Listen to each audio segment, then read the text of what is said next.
everybody, it's Stephen here for the Idiot Quilter, and welcome to my weekly vlog for Tuesday, March the 12th, 2024, vlog number 256. And I hope everybody is recovering from our spring ahead. Those of you that did spring ahead, we did here in my province, and it always takes you about 2 days after the time shift has happened to get used to it. It's kind of like jet lag, but in maybe a more minor format. But anyways, let's take a look at what I've been working on in the past little while. So you've seen this one in various stages. It is now completely done. This is Windmills and Stars, and it is my own design, and I have the pattern written for it. And the pattern will be available free once we come back from Australia and we start getting into plans for the spring retreat. More about that later. In fact, the people who register for the spring retreat will get first dibs on this, but it will be available for everybody eventually, and it's a free download. But let's look at it a little bit closer, shall we? As you can see, it's not a bad size. It worked out to about 58 inches square, I think. And it's really only 2 blocks, just flying geese and a windmill block. And it's in all the way that you lay it out that you get the secondary design. I picked these colors for it because, you know, I like things that are bright, bold, and beautiful. And this certainly fit the bill. But of course, when you get around to doing it, if you choose to do it, you'll be able to design it in any colors that you wish. Also, it's fairly versatile when it comes to size because it is not hard to make a few extra or a few less of the blocks and, you know, add a column or add a row to make something that's more rectangular and is bigger. So it's, you know, you can make it as small as a baby quilt. You can make it as big as a king size, all up to you. And it's fairly easy to put together. Now, I quilted it, and well, you'll see my backing here, which is a very busy backing, but I think it went well with the front of the quilt. Not that I believe you need to necessarily match your backing with your top, because, you know, nobody, except in maybe a situation like this, sees the front and the back at the same time. So some people, they really like to have it coordinate, and that's just fine. For me, usually if the color is something that will go with whatever colors are on the front, that works for me without any problem. But I have been known to put a totally different colored backing onto my quilts as well. And, you know, that's fine as well. And in some cases, depending on your quilting stitch that you've put on, your quilting pattern, that makes the quilt somewhat reversible too. So yeah, I don't think we often think about quilts being reversible, but they can be, and it doesn't necessarily mean you have to make a whole separate top and put the 2 tops together on your quilt. You can do that, and I have done that as well in the past. But, you know, if you think carefully about your quilting design, you can get a 2-4 out of it. So yeah, the quilting design I picked is just swirls. Here you see a close-up of what they look like, and I did those in you can't tell in this picture, but it looks almost like I did it in a black thread, but I didn't. I did it in a variegated that had the blues and the yellows and the oranges in it. It doesn't show up in this picture very well. But yep, it's all done, and I'm very happy with it. And another one I'm very happy with is this one, and you've heard me talk about it before, and I've talked about the pattern for this. This is a commercial pattern. The original pattern is by Bella Rosa Designs, and it was built around a panel, and the panel they used was of a racehorse, and they called it Grand Prize. Well, when I saw this on display in its original format with the horse, it was hanging up in Kawartha Quilting, one of my local quilt shops that you've heard me talk about many times before. I thought, hey, I've got the perfect fabric and panel for that. Now, originally, this fabric that I'd picked out, and I had a different pattern to go with it, was called Blocks and Wheels. I believe that's what it was called. And I had actually all the pieces cut out for it, for the other pattern, and never got around to it. And it was something I was going to take with me. I kitted it all up for the Stephanie's retreat at Christmas time, at New Year's time in Georgia. And at the last minute, I decided not to take it. I took other things to work on. And so this is sat. And when I saw this hanging up in Kawartha Quilting, I thought, hey, I love that pattern. This will be a great way to show off that fabric, because I really like the fabric because it's got a lot of elements of steampunk to it, and I love steampunk. And excuse me. So that's what I went with. It went together very quickly. It's a very easy pattern. The pattern did not call for borders, but I really thought it needed borders, so I added a couple to that, which made it a little larger. The overall size was about 69 inches wide by about 79 inches, 80 inches long, I think. So it's not a bad size. You could make this a little bigger if you used wider borders on it. But I think it's a great way to, frame a panel. And, I don't know about you, but I have a few panels laying around because, you see them and you go, oh, that's really pretty, but then you don't know what to do with them. And if you're like me, you often end up throwing some borders on the panels and that's it. Well, that's okay if you're doing like maybe a charity quilt or you need a quick gift for probably a non-quilter, okay? Because, if they're a non-quilter and if they appreciate handmade things, then yeah, they'll go, ooh, that's really impressive. But, as quilters, I think we find throwing borders on a panel boring. Unless you're somebody who really loves to do free motion quilting or something. And then it gives you lots of space for doing that kind of thing. So, I guess it has its advantages, right? But anyways, I did this and I'm really happy how it turned out. Now, here's the backing I used. It was in my stash. Again, I go back to the idea that I don't think too hard about what I'm putting on the back of my quilts as long as it's decent fabric and the colors are okay. And this had sort of the browns are here that are in the front, maybe a little bit lighter. And I thought this would show off the quilting, and it does. In the picture, it doesn't show up very well, but here's a close-up. And this is a very dense pattern. It's all these gears, and I think it turned out really nice. Again, Lucy was definitely cooperating with me when I did this. And, well, that's not completely true. Lucy had a little hiccup. It didn't cause me any grief on the quilt, but Lucy just decided to stop. Lights were on, but nobody was home because all the power was there. So I figured, okay, I think I've blown a fuse inside Lucy. And luckily, with an APQS machine, you can replace the fuses without too much difficulty yourself. And I had spares because I always keep spare parts for things. And so I opened her up and a lot of screws to take out. That's the only thing about the APQS. They're very well built, but a lot of screws. Got all the screws out, opened up the casing, took out the old burnt out fuse, and I was very happy to see that that fuse was black. That meant it had blown for whatever reason. They do. I think this is the only second time I've ever replaced a fuse.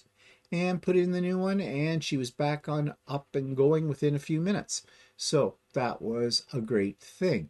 And speaking of replacing fuses in my Lucy, I had it happen once before, but it was my fault. I did something very stupid. When I first got the machine, I cleaned Lucy up. I clean Lucy after every quilt that I do. I give her a thorough cleaning.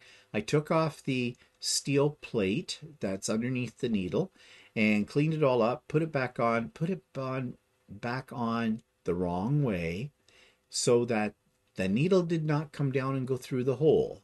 The needle came down and hit solid steel, and you'll only do that once in your life, because Lucy was not a happy little camper when that happened, and she let me know it was quite a noise, quite a scary noise. I could have thrown the timing out, and then that I could not fix myself, but I didn't, and I was lucky. I just blew a fuse, so the fuses are a good thing for that. So that was the first time I ever had to replace a fuse. This time, not so well. I don't know why. I guess the fuse was just finally got to the end of its life and decided that was the day it was going to go. So as I said, it didn't cause me any grief, and we got this quilt all finished, and I'm really happy with it.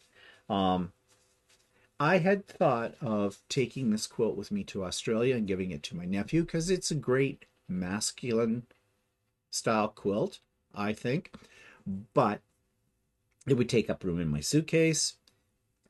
Quilts are heavy, and we're not absolutely sure whether my nephew and his partner are the kind of people who acquire a lot of things, because they used to live in England, in London, and then they moved to Australia, and I think they're kind of nomadic.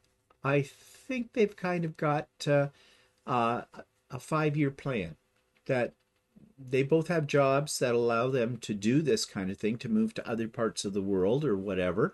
And I think my nephew is very interested in seeing the world. And he's under 30. He might as well, when he's that age, go and see the world.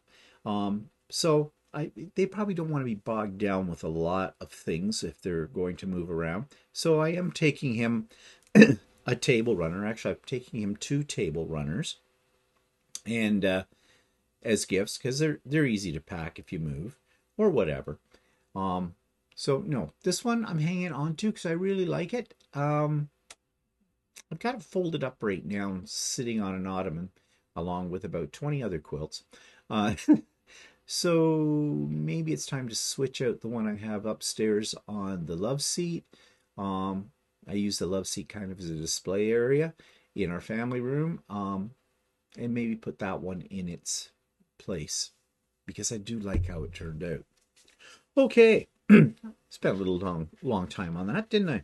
Let's move on to what's happening, what's new, what's coming up.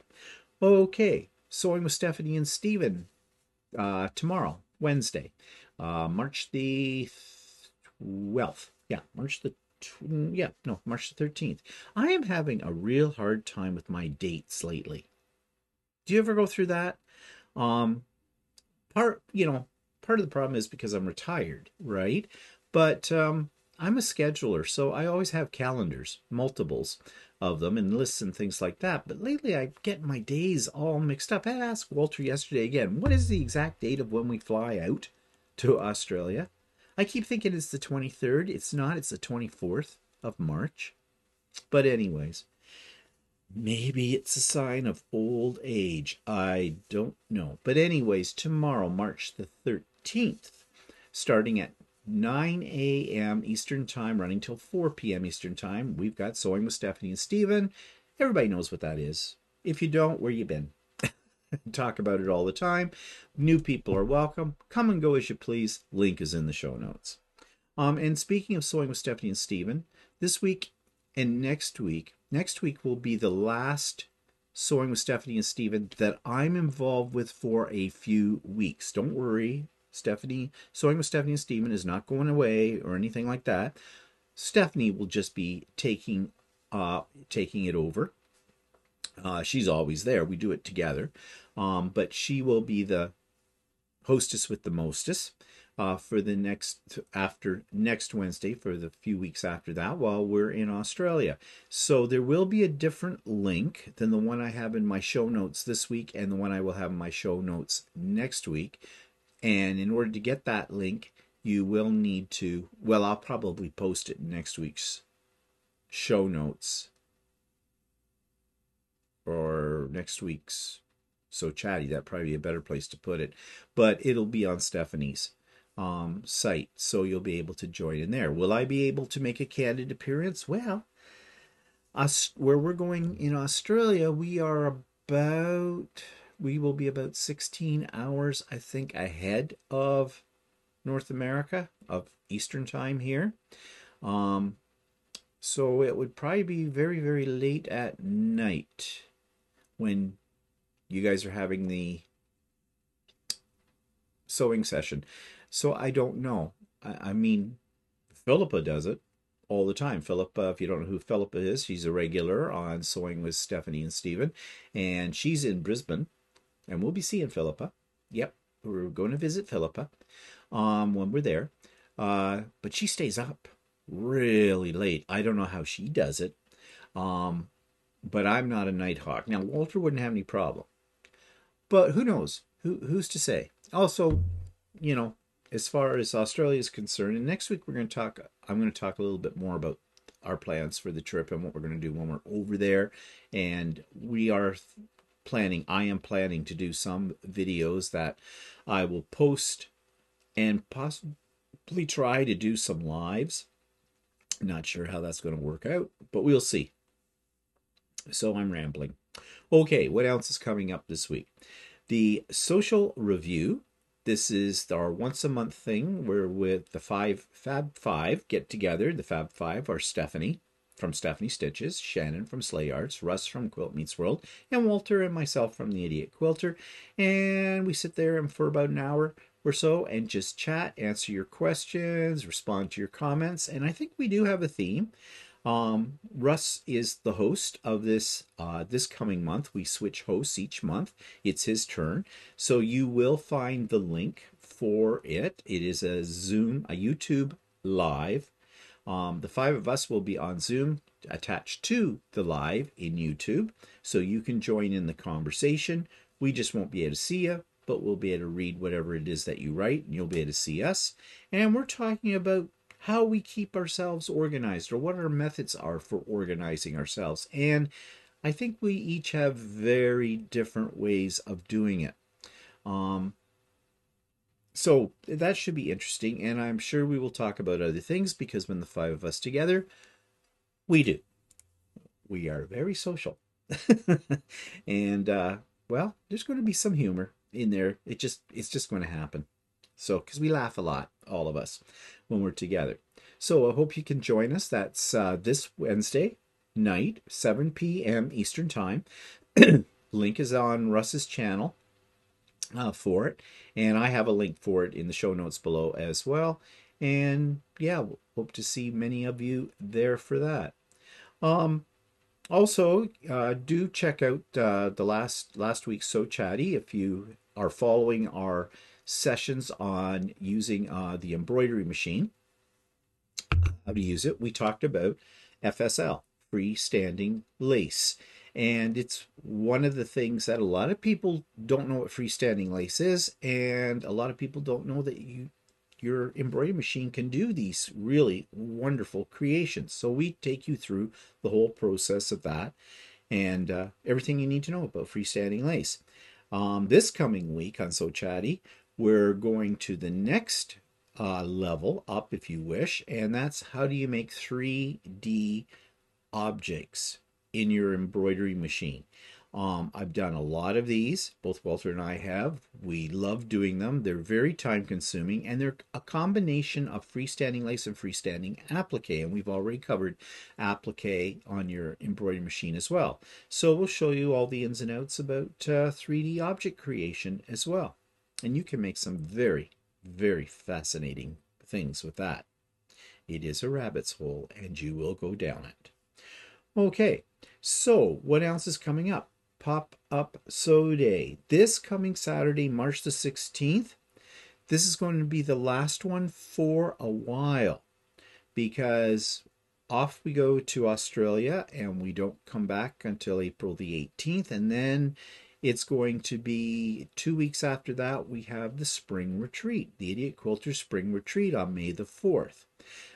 So I'm already in the process of finalizing all the stuff about how to register for it and everything like that. There will be a video up next week that explains all of the details for that and explains when you can register. It is a free event, but with all of this happening, I don't think the next Pop-Up Sew Day is going to be until possibly the latter half of May. So, you know, kind of your last chance for a while here. So plan on coming for the Pop-Up Sew Day this Saturday. The link is in the show notes. It is a Zoom. It is a private link. It is not on YouTube. And all are welcome, and it's come and go as you please. You don't have to register for it or anything like that. You just show up whenever. And in you go and work on whatever you want to work on, and we always have a great time. We usually average around 40 people at it. New people are definitely welcome. And I can handle twice that number, a little bit more than twice that number. So, and don't be intimidated by the numbers, okay? There's nothing to be intimidated about in this group. Everybody's really friendly, very supportive, and be prepared to be enabled, because I know I am. Somebody always shows something that they've got new, and that's fantastic, and I want. It usually costs me money on there. So anyways, it's just a good time. Everybody has a good time.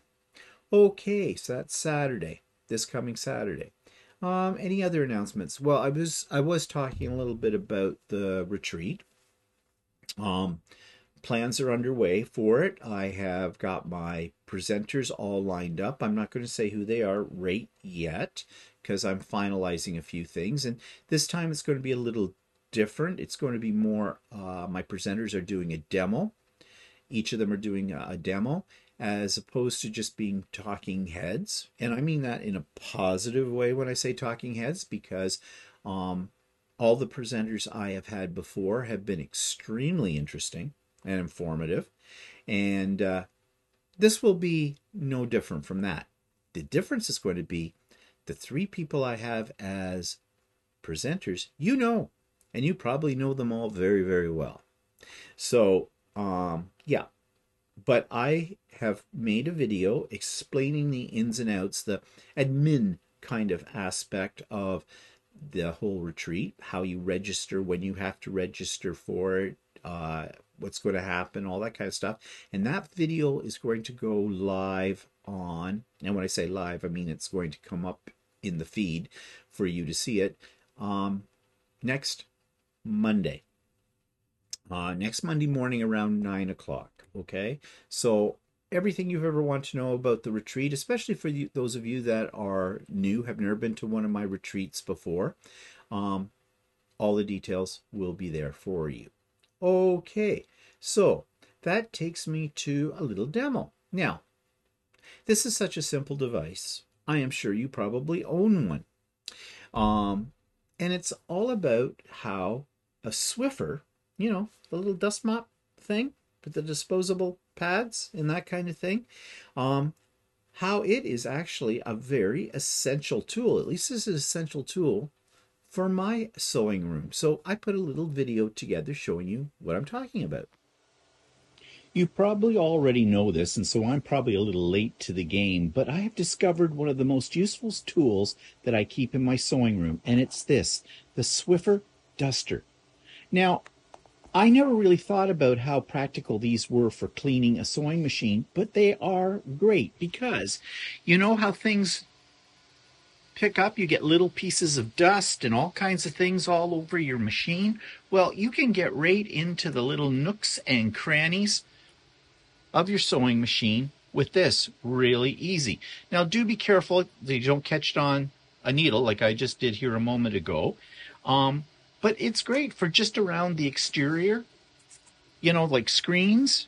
I'm sorry that I keep getting out of the shot here, but you know, like screens, they get dust all the time.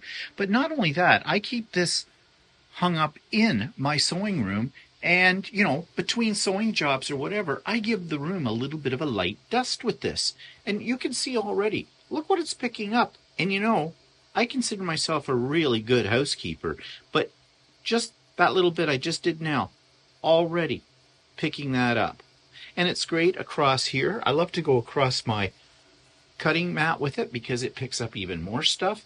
So who would have thought a simple tool like this is really great to have close by, hanging up somewhere in your sewing area, that between jobs or whatever, or when you've got 2 minutes, just give a light dusting, because I hear a lot of people complaining about how messy their sewing room gets. Just a tip. So there's no excuse now for having killer dust bunnies crawling out of your machines or out of the corners of your sewing room. Okay, so that takes me to Subscribers Quilt of the Week, and this week's gorgeous creation comes from Michelle Gray. This week's quilt from a subscriber comes from Michelle Gray, and Michelle has sent us this picture of this very cute and very fun Christmas quilt. And she says, seeing as you like gnomes, I've included a photo of my latest finished quilt. Picked up the panel for $5 at Annie's and used scraps for the rest. Well, it's a great use of scraps, and what I really like besides the gnome panel, which I think is really, really fun, is the use of untraditional Christmas colors. I mean, there are some reds, there are some greens in there, but we've got some blues and grays, it looks like, and yellows and things like that. But you know, it works. It all works. And she also shows us a close-up of her quilting, or the backing of her quilt as well, which again has a really nice print on it, very suitable for the season. I'm just trying to see if we can see the quilting that's on this. Let's go to the front again. It is difficult in this picture to see the quilting, but I think what she has done is sort of a stitch in the ditch, and she's outlined the various blocks in straight line quilting. I'm not absolutely sure about that, but I think that's what she has done. But either way, the whole thing comes together. It looks very attractive. It's fun to look at, I think. And again, not something as far as the colors are concerned, thinking Christmas, but definitely does scream Christmas with the panel and the gifts on it. So thank you, Michelle, for sending that to us. Okay, so this takes me to the YouTube video of the week. This one has a very interesting title. It's called Seamrippin: Rising Pattern Prices and Unhinged Sewist Entitlement. This link was sent to me by Stephanie of Stephanie Stitches, and it is a very informative video clip. And here's what I'm talking about. This week's YouTube video is one that I think some people are going to take offense to. Some people may not agree with this point of view, and others will say, right on, sister. And it's called Seamrippin: Rising Pattern Prices and Unhinged Sewist Entitlement. Boy, that's a mouthful. Okay, this is Fierce Kittens. I have never seen her before. This was recommended by a friend, and I want to explore her channel a little further in the future. But right now, this particular video I thought was really timely because everything is going up in price. Food's going up, clothing's going up, rent's going up, owning a home, prices go up everywhere. And it has affected us in the quilting world as well. And one of those effects involves patterns and the rising cost of pattern prices. Now, let's just state outright that I don't think, in my mind, that the prices for patterns are ridiculously high. Yes, they've gone up, but not by that much. But you would think, with the way some people discuss this topic, that they have gone sky high. She takes the mystery. This Fierce Kittens takes the mystery out of why there may be an increase in what you're usually paying for a pattern. And she breaks it down. And when you hear about how she breaks this down, or okay, I'm tripping over my tongue on this, but you know what I mean. She talks about all the various aspects it takes before a pattern hits the market. And I can identify with this because, you know, recently I've started writing patterns. And yes, it's time consuming. It's not an easy thing to do. And you do put yourself out there when you put out a pattern for criticism from people. And especially if you're going to sell something, well, people feel that they're entitled because they bought it, that, you know, they want their money's worth. And I don't see anything wrong with that. However, let's be reasonable about it. This hobby is expensive, and patterns are part of that cost. So she puts it all in perspective. Check it out. I think you'll get some enlightenment if you don't already understand what's involved and why the costs of patterns are what they are. That's Fierce Kittens Ed, Seamrippin: Rising Pattern Prices and Unhinged Sewist Enthusiasts. Check it out. So that takes me to future projects, and this one is one that comes from AccuQuilt, and it comes from one of their dies, and it's called Cleopatra's Table Runner. It's a table runner pattern, but the block itself, which is an AccuQuilt die, could very easily be turned into a quilt as well. So here, I'll show you what I'm talking about.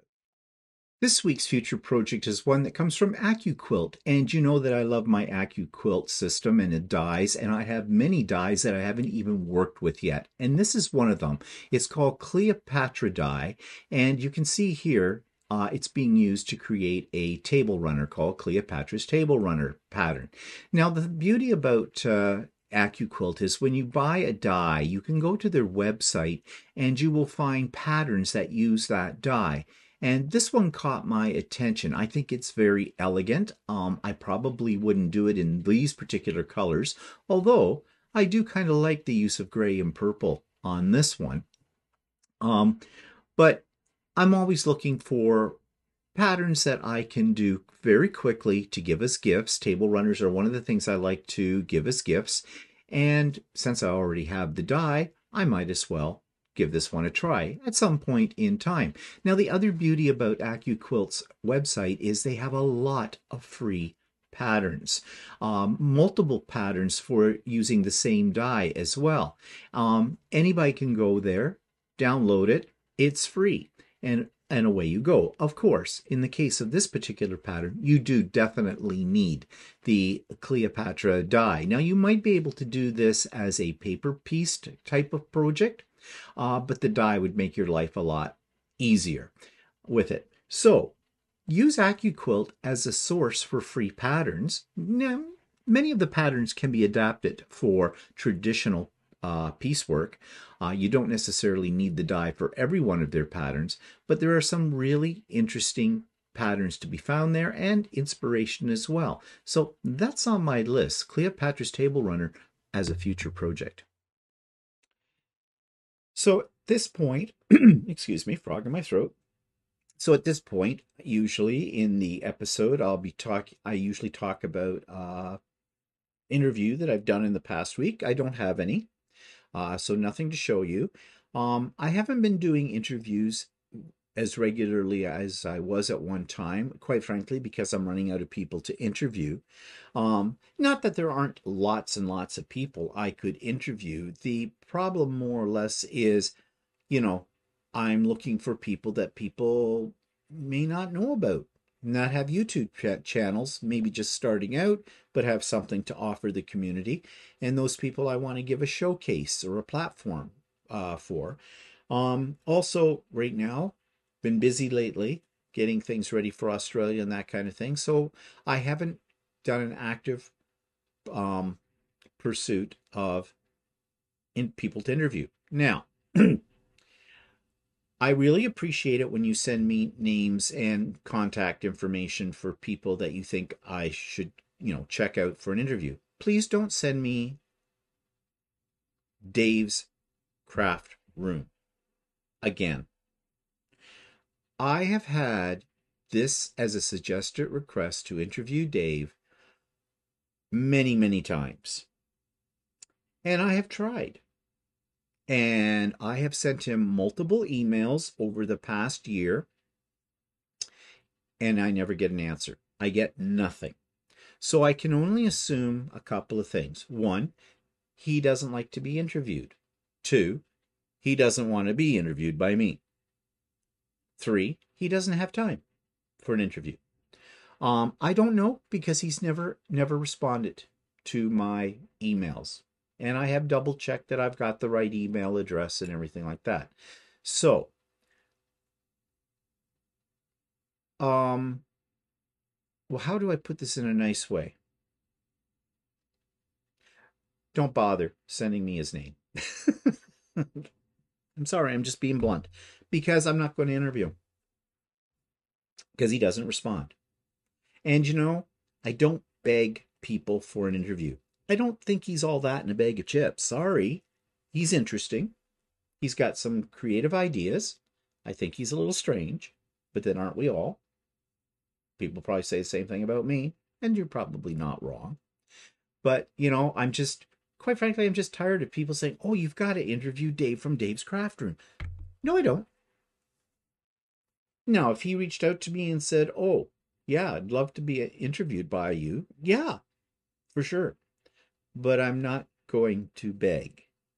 Okay, so I can only assume that he's not interested in doing an interview for whatever reason, and that's fine. That's fine. Okay, let's get off that topic, shall we? And let's move on to this week's online quilt store. I'm starting to run out of ones in my own province here. So I may start to branch out over the next little while to other stores. And speaking of which, as an aside, when I'm in Australia, and I know people are going to ask, am I going to do video of quilt stores I go to there? Well, I will try. I will definitely try. Um, what you may not understand, as if you're not a creator, as in, a YouTube creator, it's kind of awkward when you walk into somebody's store, especially somebody you don't know the store owner and you've never been to the store before, and start, taking video. Some store owners, I always ask permission first, tell them who I am, what I'm doing, and that kind of thing. But some store, that's the word I want. Store owners are a little uptight about that. Some right out tell me no. And that's fine. It's their store. It's their prerogative.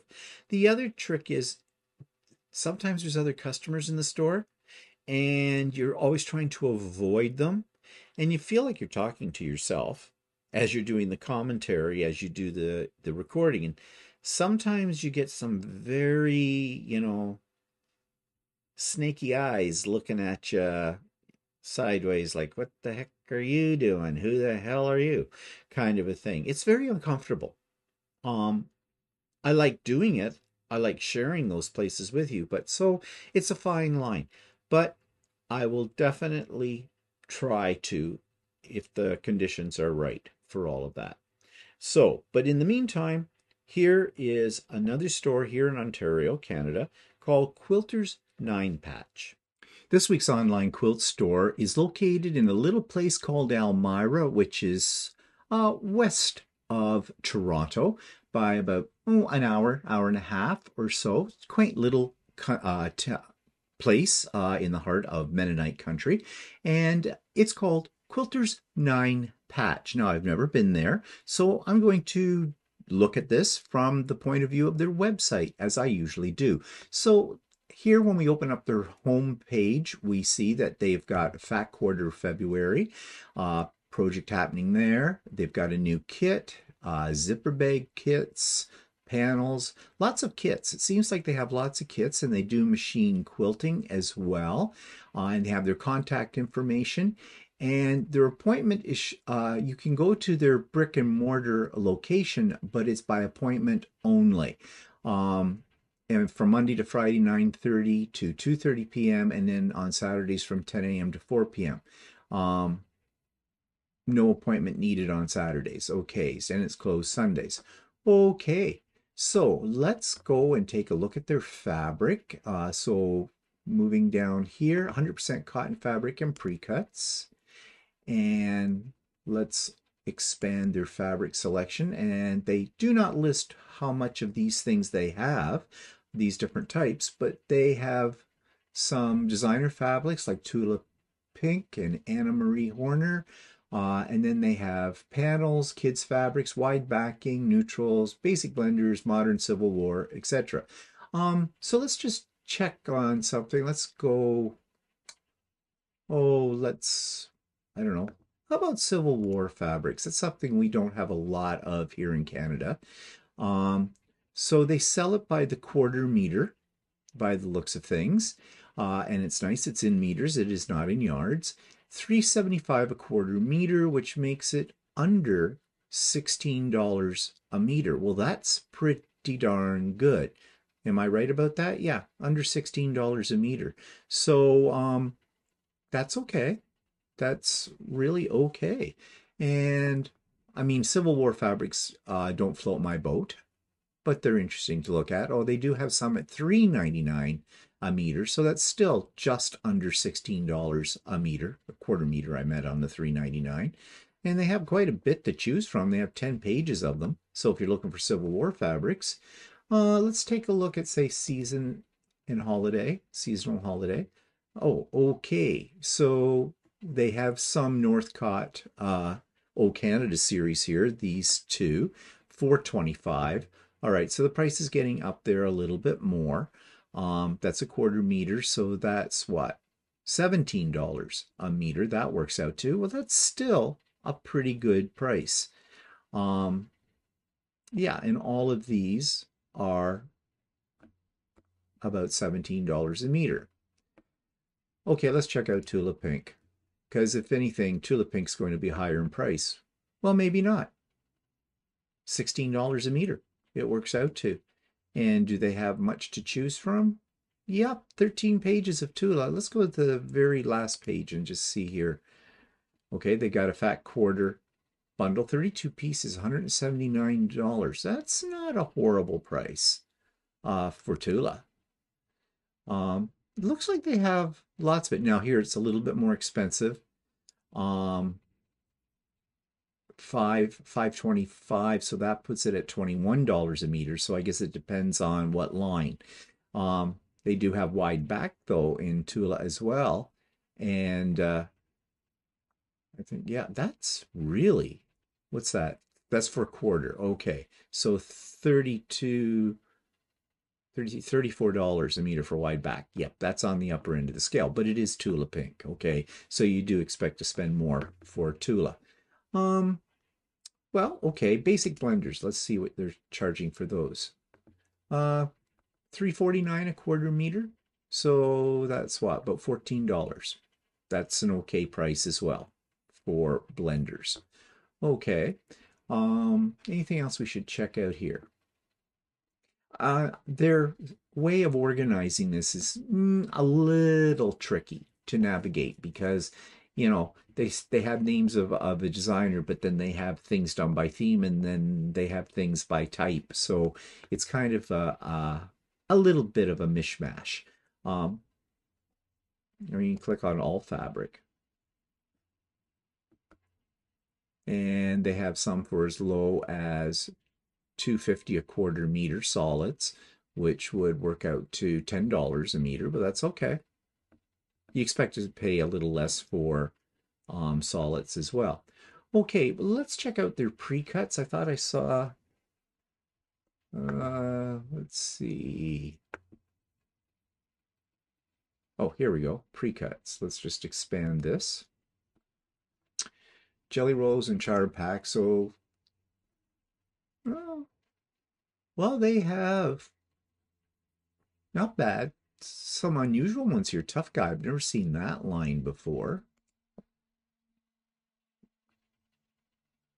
Some interesting jelly packs or jelly rolls. $59.98 for some of them, $43.98. It's about going price, I'd say. Charm packs. Not much to choose from here. And $17.98, $16.98. Yeah.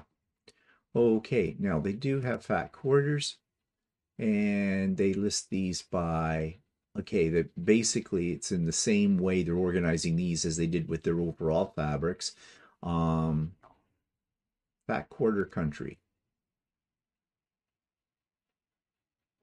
$4.99 for a fat quarter. Okay, is that their standard price for, let's see, all fat quarters? They have some packs. Anna Marie Horner's $4.99, so $5 for a fat quarter. Yeah, let's jump up to another page and see. Yeah, it looks like fat quarters on average are about $5 for a fat quarter, which I've paid as much as $5.75 for a fat quarter, so that's in the ballpark. That's not bad. And they definitely, if you want Tula Pink, I think this is the place to go for that. Okay, shopping by appointment. So I guess you can book it. You go to their calendar, and okay, they've got days marked off that are filled. So yeah, that puts me off a little bit. If I was to actually go to the store, I don't want to have to book an appointment, which makes me wonder, is this located in a house? Possibly. Okay, now, what about shipping? And I think I saw something at the bottom of a page about shipping. Here we go. Canadian customers, we offer free shipping your purchase over $100. Well, that's okay. United States, if it's over $150 Canadian. Okay. It looks like they send it out by standard shipping from Canada Post. And in Canada, it's a flat rate shipping of $20.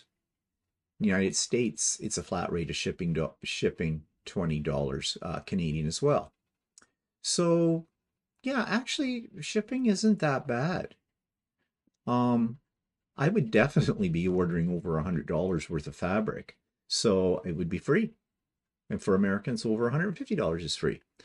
Okay, anything else? Well, they do have, it looks like they have your pattern books. Do they have a lot of those? Patterns, quilt patterns, table runners, that kind of thing.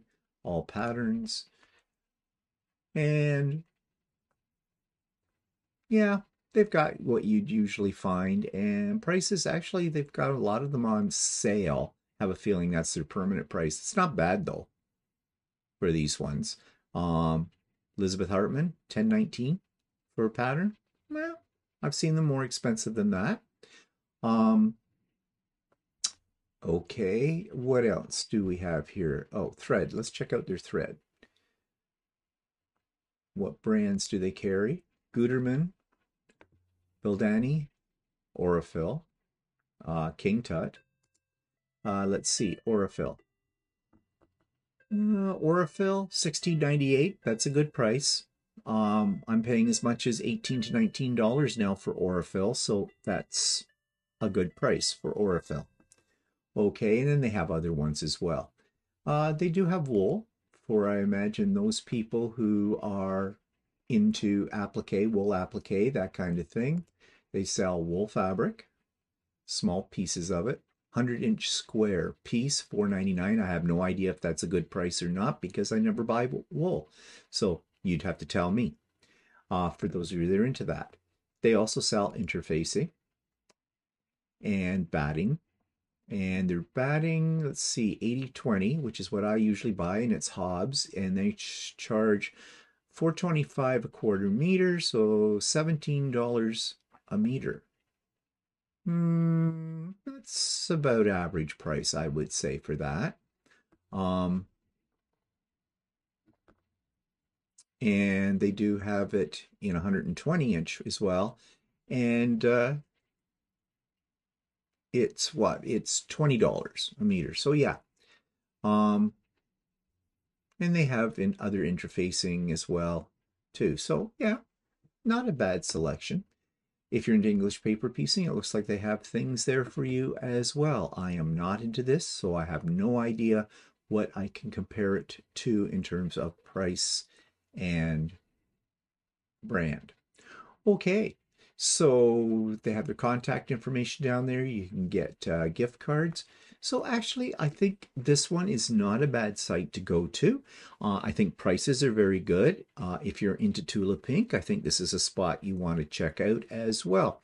And their price on their Aurifil thread, and they have other threads as well, is pretty reasonable too. So you might want to check out then the Quilters 9-patch.